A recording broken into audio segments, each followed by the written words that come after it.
Ready to go! Alrighty guys, welcome. I gotta laugh at myself. I just did this whole video. It's like 10 minutes at least talking to you guys, and the camera wasn't recording. So this is the second time, so I apologize if I seem kind of frustrated because I just went through this and now I'm doing it again. But anyway, guys, welcome. This video, it's a new video, and it's all about a change that I'm about to put into and implement into my training.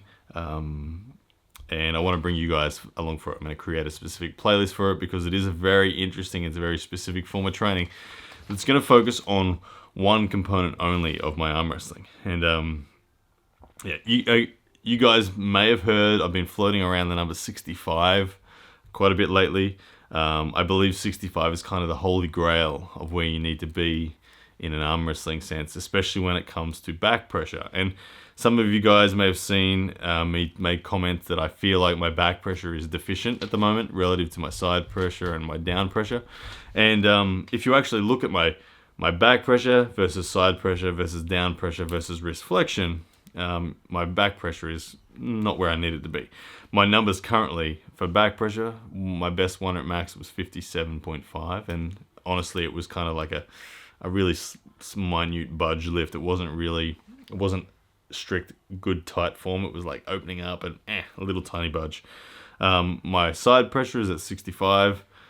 My down pressure, i.e. pressing, is at 60, and my wrist flexion is at 55. Now, what I'm doing, guys, is I'm deciding to go all in. Rather than, I would normally train to try to become the best arm wrestler I can be. For the next 3 weeks, I'm going to not do that. Instead, I'm going to train to just increase my back pressure. I'm not going to care about anything else other than back pressure for the next 3 weeks. And I'm going to use basically a Bulgarian method of training. And it's an experiment. I want to see how this affects my body, and I want to see what it does to the numbers. And yeah, guys, also the reasoning for me doing this, it's not that I necessarily think that back pressure is the most significant or most important fundamental strength in arm wrestling. I just believe it to be a deficiency, but also in my own game. But also, back pressure, I do believe, is the only fundamental strength that you can hit off the go with certainty. It's the only one you have immediate access to. You don't have to, it doesn't need to be complemented by anything else. And what I mean by that, for example, let's take side pressure. If your opponent has better back pressure than you, you can only access your side pressure if your wrist flexion is superior to your opponent's back pressure. Because if your wrist flexion is weaker than your opponent's back pressure, you lose your hand and you can't access the full capacity of your side pressure. So wrist flexion and side pressure go hand in hand, but back pressure really is the first pressure available to you as an arm wrestler in a strict start. So back pressure for me is only at 57.5, and like I said, a sloppy. It's probably realistically it's more at 55, and my side pressure is already at a number I'm happy with. It's already at 65, so I don't feel like I need to focus on side pressure for quite some time. I really want to focus just on the back pressure, and I want to do an experiment. So I'm going to change the way I'm training, and I'm going to see what happens over the next 3 weeks. I'm going to really document it, bring it along for you guys. As I said, created a playlist for it so you can follow it closely, and if it works, you can replicate it for your own training, etc. So guys, when I look at my back pressure and the style of back pressures that are available, I've kind of identified a whole bunch of variations to my back pressure in how I'm going to train it. So of course you guys have seen my table setup where I have the Krasimir Kostadinov apparatus. That is going to be where I'm going to use my training or undertake my training. And you guys know that I can change the height of the pulley. So the two variations that I'm going to use as a high attachment and a low attachment. The high attachment I'm going to set at the same height as my hand. The low attachment is going to be at the same height as the table.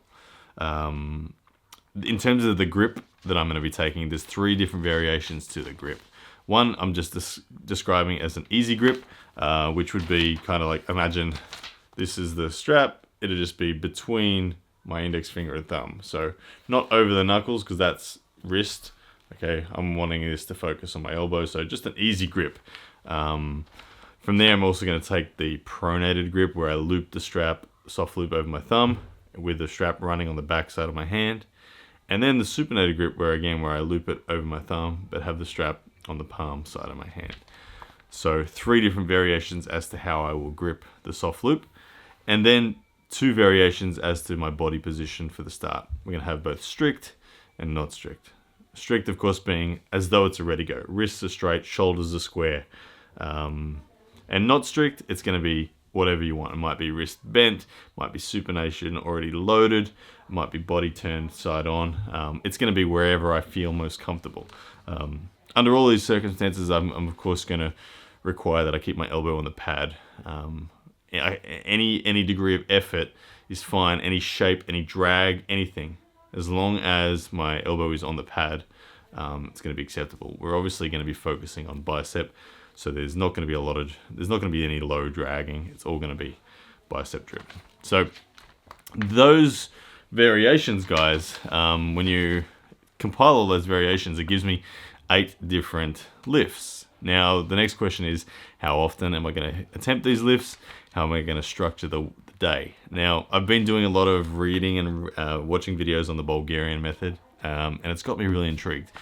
I have obviously been training under Todd Hutchins' guidance in terms of the conjugate method, or the West Side Barbell method, and that's really served me well to kind of get my elbows conditioned. And I'm just so intrigued by this Bulgarian method, and I want to try it specifically for the next kind of 3 to 4 weeks on back pressure alone. So what I'm going to do is, I've got these eight lifts. I'm going to do essentially one of these every hour of the day, every day. And it's going to be all the way up to my 1 rep max. It's not going to be like a psych up crazy 1 rep max. It's going to be a calm, controlled 1 rep max. But as soon as I get the failure, that'll be done. And we'll move on from there. At the end of each session, I will do some lightweight wrist flexion just to keep the rehab going in the elbow, and to keep the hand awake as well. But it's going to be interesting because it's a lot of a lot of work on the elbow. I know straight away I'm hearing the alarm bells going off of people saying you're going to injure yourself. This is only meant for people that are on steroids, etc., etc. So I don't feel like I'm going to get injured, and I do feel like I have very good self-awareness of my body. And if I do feel anything that is pushing through pain that feels like it could lead to injury, then I'll back off. But Todd's training for me over the last 10 months has really conditioned my body to ways where going heavy constantly really feels okay. And I don't believe I'll get injured, but we'll take it as it goes. So it's going to be a lot of fun. I'm actually really excited about this. I've always wanted to try this. This is often kind of in line with the story of squatting heavy every day and seeing what that does. We may see a bit of a dip before I come up. But the way I'm going to film this for you guys, as I said, in this playlist, which this is just the introduction video. You're not going to see me lifting today in this video. I'm going to start all this tomorrow, but I'm going to film the entire day's lifts and compile them for you, and show you a chart at the end of the video that kind of reports on the numbers. And yeah, it's going to be fascinating to see how much I can affect my back pressure in simply a 3 to 4 week period. And yeah, I don't know. I'm honestly quite excited about it. It's a lot of fun. It means I'm going to be working quite hard. There's going to be a lot of time on the table with a lot of heavy weight.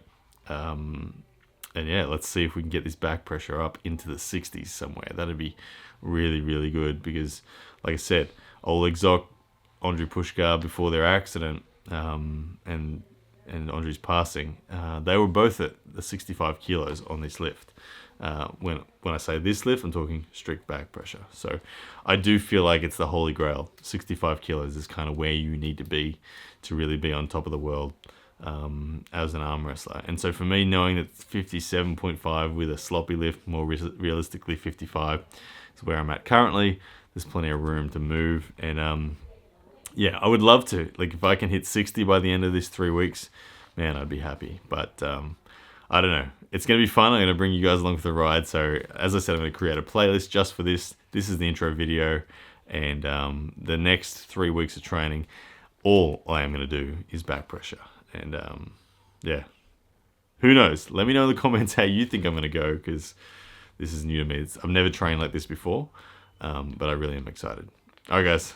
See you tomorrow when training kicks off. Yes, that's a man!